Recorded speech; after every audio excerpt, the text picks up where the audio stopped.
Bom dia, essa é a nossa primeira aula de facultativa de economia, é a revisão da primeira tarefa da disciplina, né? A aula é curta, né? A aula tem o objetivo tão somente de tirar dúvidas dessa tarefa número 1, né? E ela está sendo gravada e será disponibilizada para vocês no Moodle e no canal do professor. Então, começando já estou apresentando para vocês ali o exercício. Ariadne tem dúvida na questão número 5. Vamos à questão número 5. Tu pode abrir o microfone, Ariadne? Sim ou não? Consegue me ouvir? Oi. Oi? O professor não está ouvindo, Ariadne. Ah, vocês me ouvem, é o professor que não está ouvindo. Pode abrir o microfone, pode responder pelo chat, se não puder.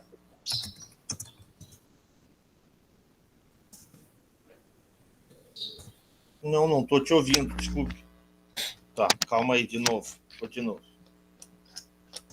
Fala de novo agora. Oi, tá me ouvindo? Tá conversando? Tô sim, só tô falando. Vou cantar uma música, então. Eu tô com um probleminha aqui no meu... Oi.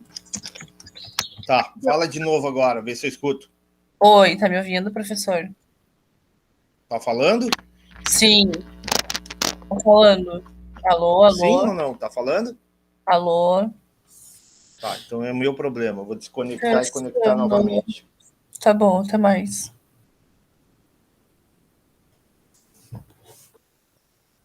Eu tava te ouvindo bem. Sim, acho que é só o professor que não consegue ouvir.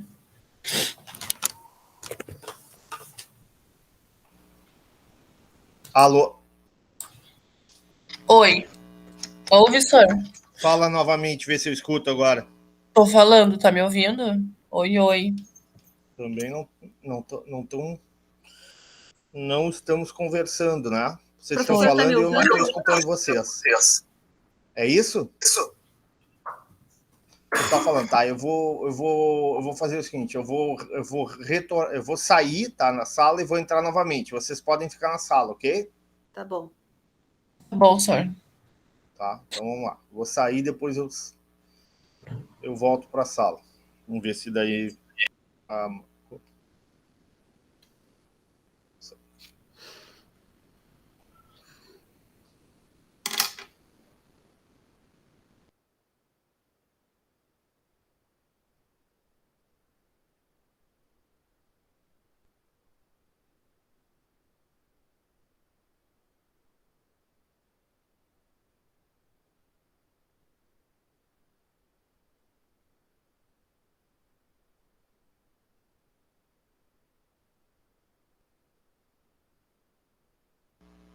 Alô?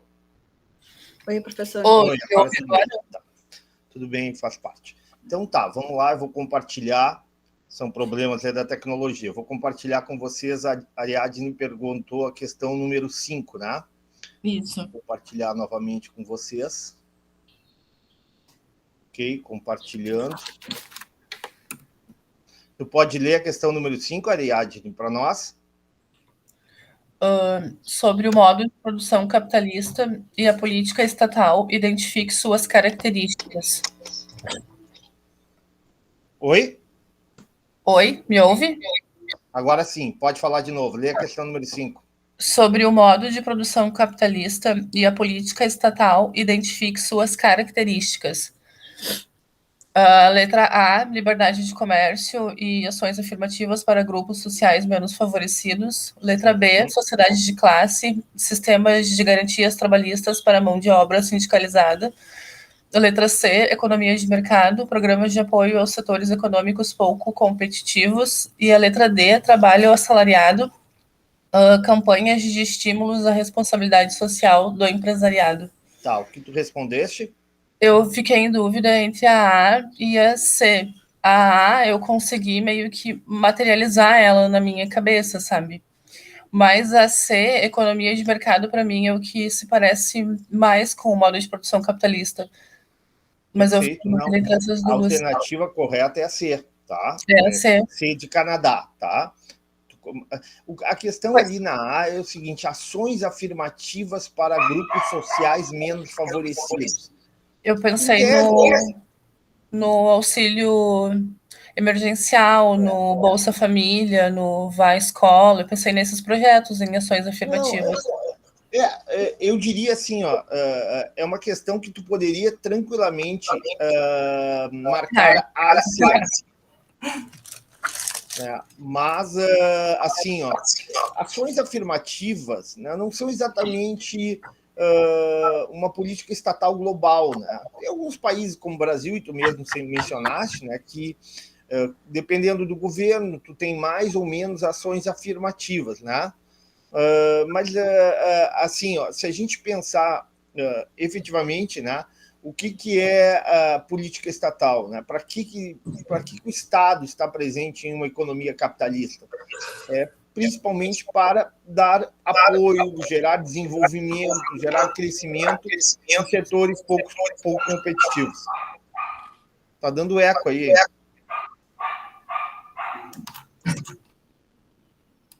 Está respondido, Ariadne?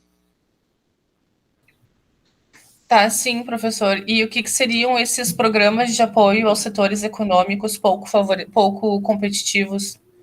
Seria assim, ó, por exemplo, programas de incentivos fiscais, tá? Programas de subsídios, programas de apoio ao crédito à pequena empresa, ao setor agrícola, tá? Programas de juros reduzidos via, por exemplo, banco de fomento, como o BNDES, programas de incentivo à exportação, por exemplo, através do Banco do Brasil. Esses seriam os programas de apoio aos setores econômicos competitivos. Entendi, obrigada. Tá. Mais algum questionamento, mais alguma dúvida quanto a essa tarefa? Estou por vocês. Professor, eu tenho dúvida na 7. 7, vamos lá para 7. Professor, eu só tinha uma pergunta assim, relativa a 5. Pode perguntar. Como é que poderia... sistema liberal, neoliberal é sinônimo de capitalismo nessa pergunta, ou são coisas diferentes? O que caracteriza o capitalismo? Quem é que está falando? É o Paulo. Paulo, assim, o que caracteriza um sistema capitalista? A propriedade privada, né? O direito à propriedade privada, os meios de produção na mão do indivíduo, das famílias, né? Das empresas, né? Então, o capitalismo seria os meios de produção, né? Organizados, né? E gerenciados pelo setor privado. Né?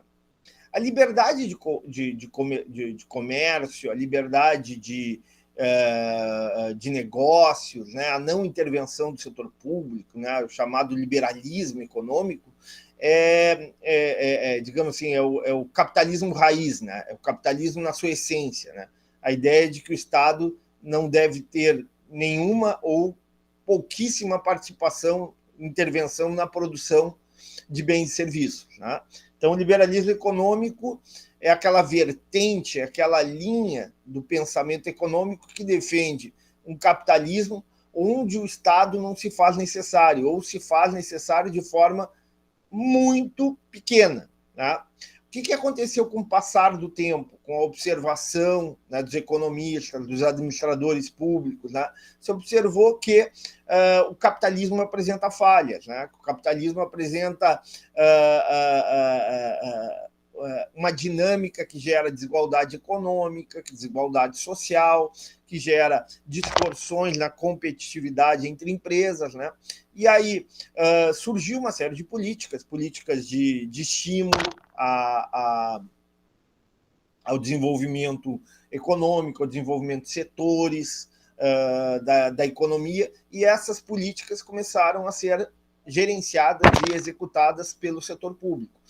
Não deixa de ser capitalismo. Né? No momento que o Estado elabora políticas econômicas, políticas de crédito, políticas de juros, políticas de tributos, isenções tributárias, de subsídios, né, o modo de produção continua na mão da propriedade privada.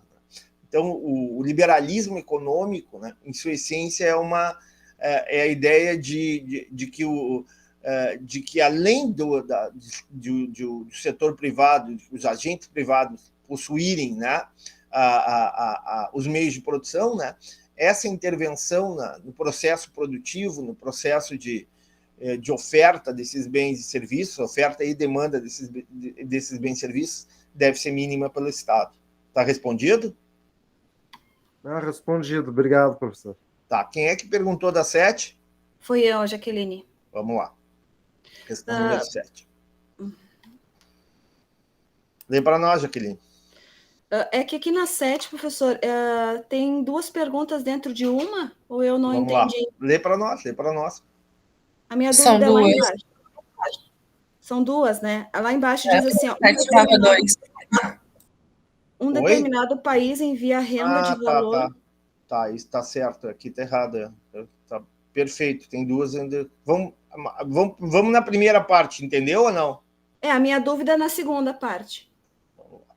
Então depois vamos chamar de pergunta 7.2, então, já que tem a 8. Né? Acho que essa questão eu me esqueci de apagar, né? Tá? Porque eu acho que a gente não viu essa sigla PNL. Não, isso aqui não é para ver, mas vamos ver, já que estamos aqui, eu vou responder para vocês, ok? Então vamos botar 7A aqui, ok? E depois... Opa. Tá um pouquinho lento hoje. Domingo pela manhã até o computador tem sono. Pergunta 7B. Determinado país envia renda no valor de 2 mil para o exterior, né? E recebe recebe rendas no valor de 3 mil. Tá? Com base na afirmação acima, é correto afirmar que... O que tu acha? O que tu respondeste? Pelo que eu pesquisei ali, PNL é um demonstrativo de lucros e perdas. Então, eu entendi que o PIB é menor do que o PNL? PNB. PNL. Tá? PNL. Não. A resposta é sim. O que aconteceu, tá? Nós, vamos supor o Brasil, tá? O país envia renda no valor de 2 mil reais para o exterior, tá? Ou seja, o Brasil produziu 2 mil reais aqui dentro, através, por exemplo, de capital americano, mas teve que pagar juros, né, por esse capital emprestado, que não é nosso. Tá? Mas esse capital serviu para contratar trabalhadores, esse capital de 2 mil serviu para comprar máquinas, esse capital serviu para alugar o prédio, assim por diante. Bom, o capital foi emprestado. Sobre o dinheiro que a gente toma emprestado, o que acontece? A gente não tem que pagar juros? Sim. Ok, mas a riqueza, né, produzida por esse capital gerou bens e serviços aqui no país, portanto fará parte do PIB, tá?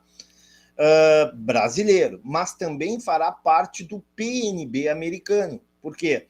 Porque esse capital não é nosso, esse capital é capital de um banco americano. Então esses 2 mil se acrescentarão, serão somados ao PIB,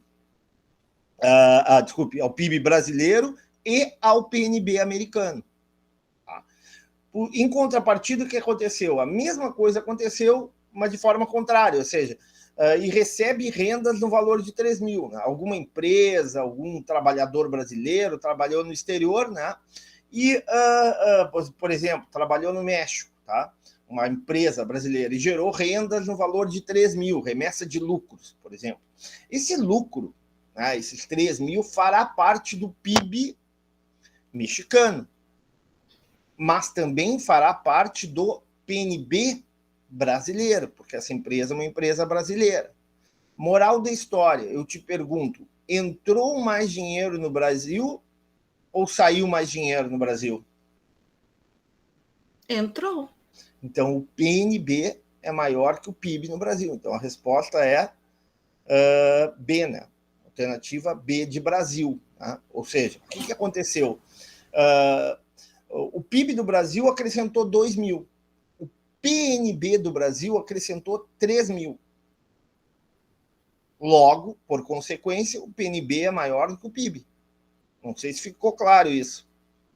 Porque aqui o país envia a renda, então eu enviei para o exterior em forma, Estados então Unidos. seria um pagamento? Seria um pagamento, os juros não é um pagamento por um Seria empréstimo? pagamento de um empréstimo.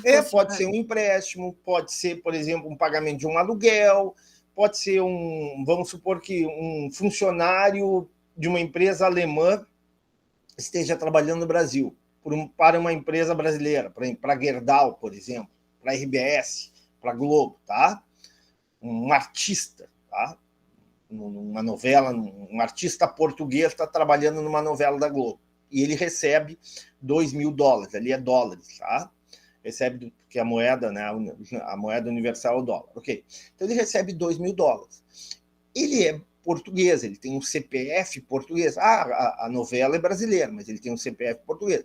A novela vai gerar renda, vai gerar um lucro para a Globo. Ou seja, esses 2.000 que o trabalhador português, que o artista português gerou, né, através do seu salário, através da sua produção, fará parte do PIB brasileiro, mas também fará parte do PNB português. Tá. Em contrapartida, né, um brasileiro, um cientista brasileiro foi trabalhar nos Estados Unidos, né, na NASA, por exemplo, e ali ele recebeu $3.000 por trabalhar na NASA. Tá? Lá na empresa, uma empresa americana, uma estatal americana. Ok, a NASA é uma estatal. Okay.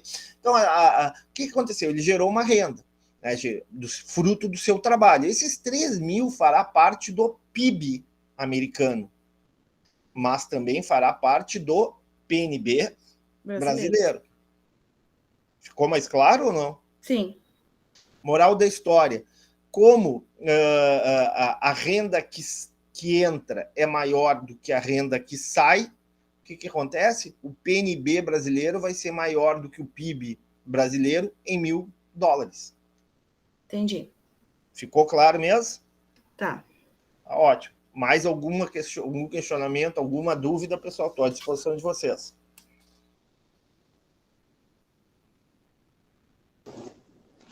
Bom dia, professora Ana. Bom dia.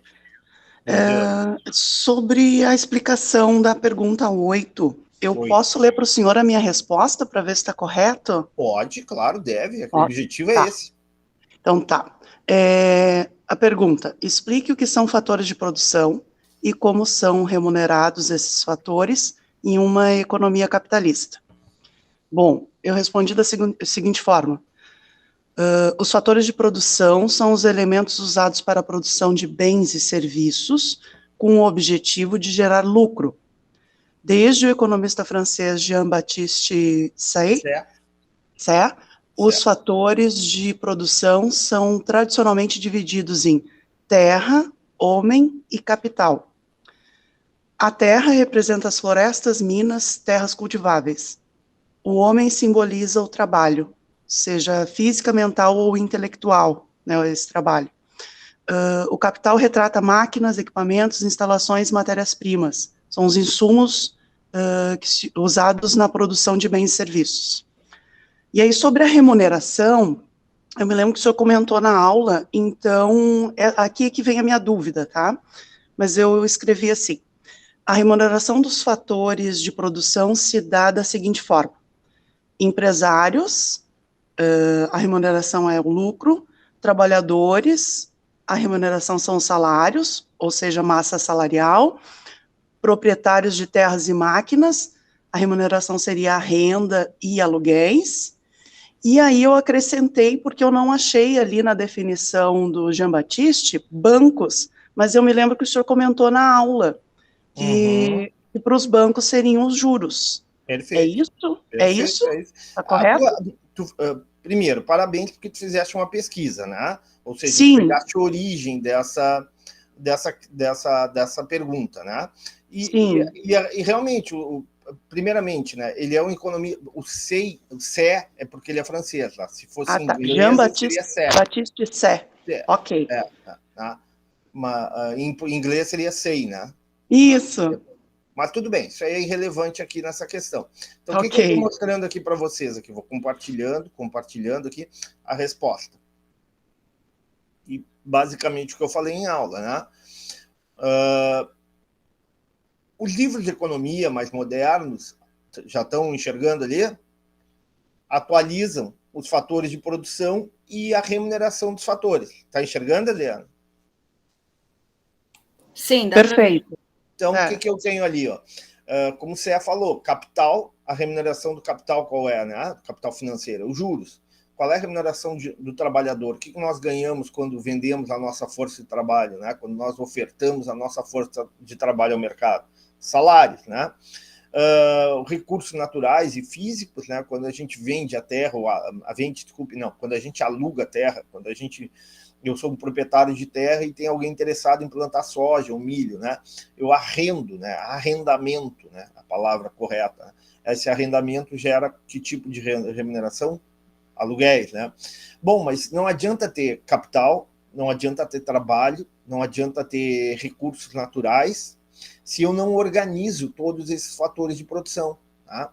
Através do quê? Através de uma capacidade empresarial. Tá? A capacidade empresarial, o que é? É a combinação desses recursos produtivos, desses fatores de produção, capital, trabalho e recursos naturais e físicos.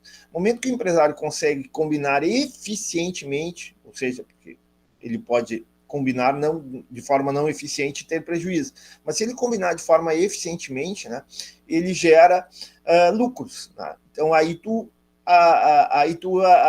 soma a remuneração desses fatores de produção, os juros, que é a remuneração dos detentores de capital, daqueles que têm estoque de riqueza, estoque de dinheiro, os salários, que é a remuneração do trabalhador, os aluguéis, que é a remuneração dos proprietários de terra, né?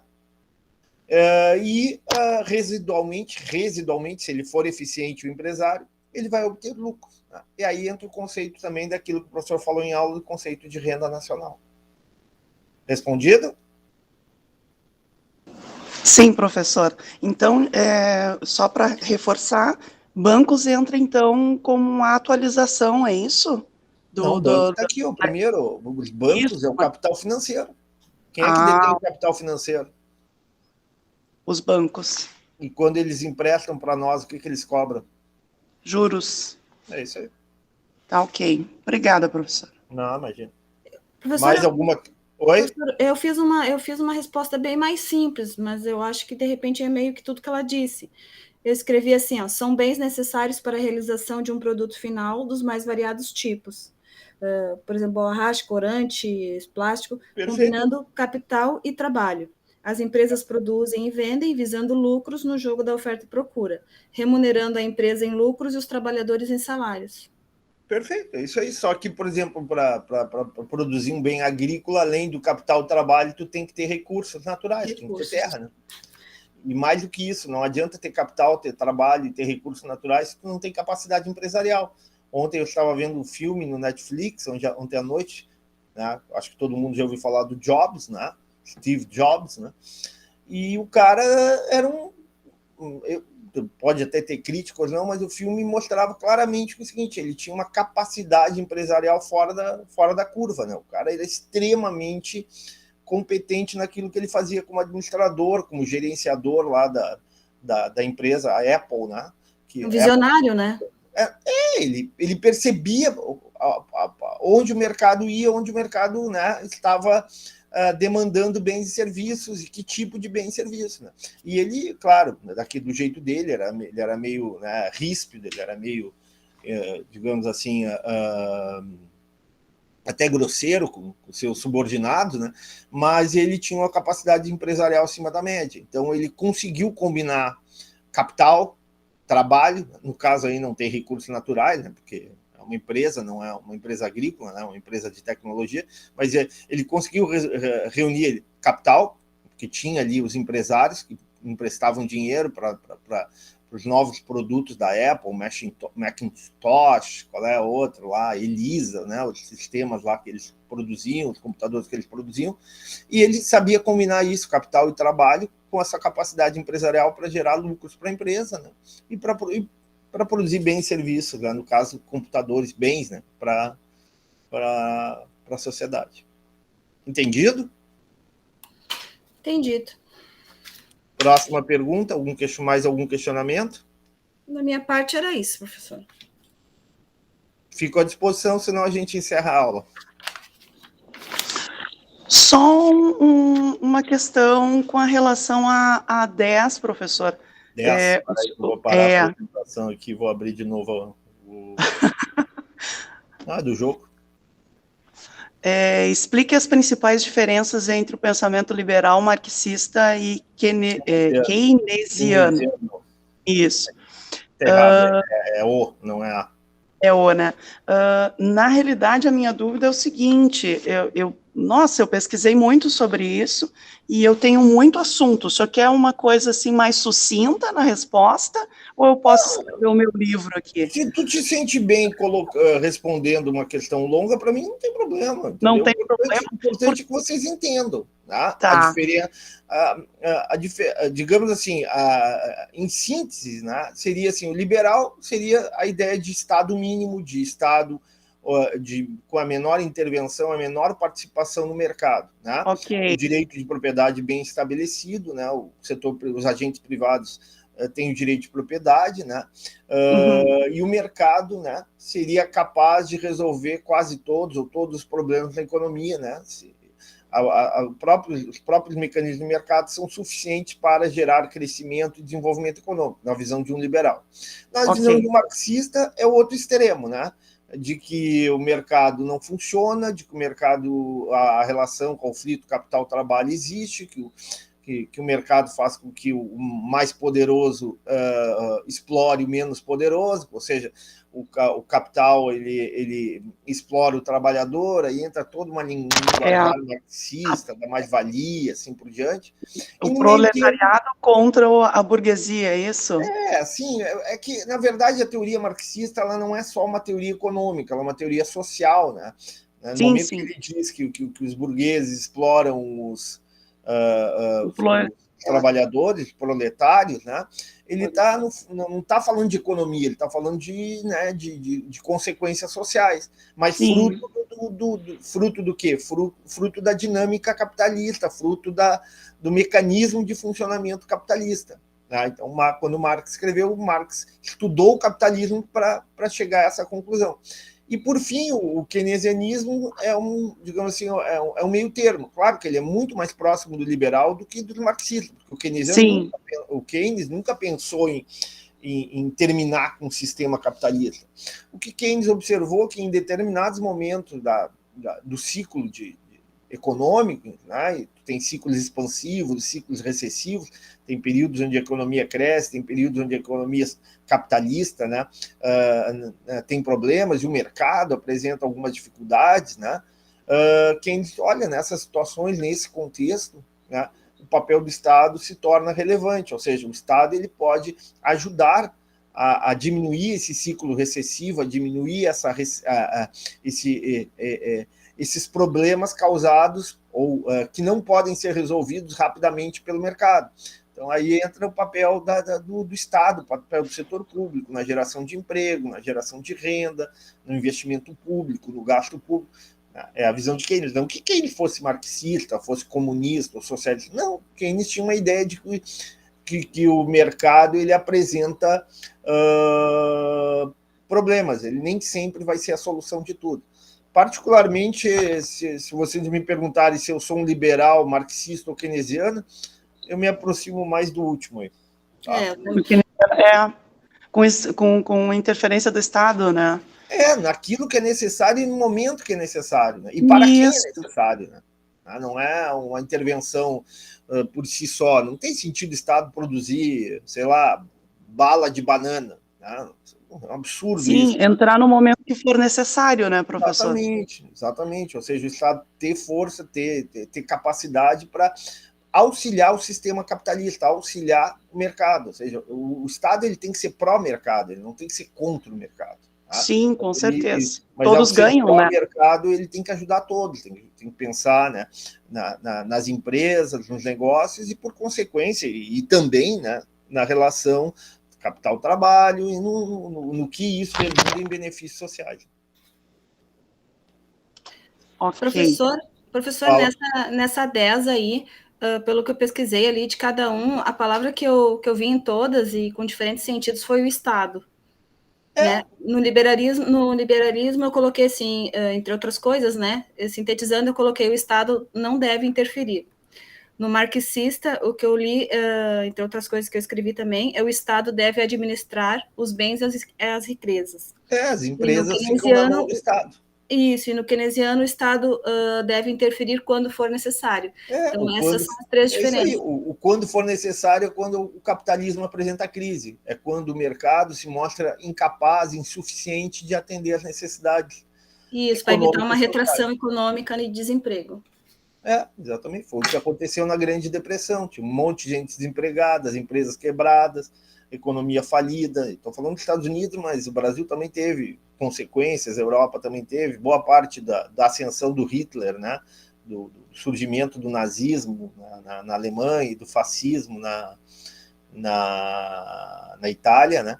É muito justificado por uma crise liberal, né? Então, aí... geralmente quando há crises, quando há situações de extremos, né, as pessoas buscam soluções fáceis, né, que na verdade não são fáceis, né, que geraram uma série de problemas de toda a ordem. Bom, mas então o Keynes chegou naquela época, lá na década de 30, e escreveu um livro, uma obra clássica, né, Teoria do Juro, do Emprego, da Moeda, e aí ele nessa obra ele diz, olha, o capitalismo em alguns momentos ele vai, né, o mercado em alguns momentos ele não vai conseguir atender às necessidades sociais, a necessidade na geração de emprego, de renda. Vai fazer uma marolinha. Bom, aí tá, mas é por aí, tá? Boa. Tá, mais algum questionamento? Mais alguma pergunta?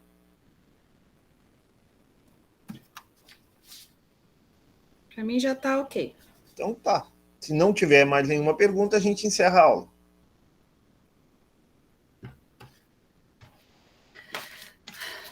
Por mim tá tranquilo também.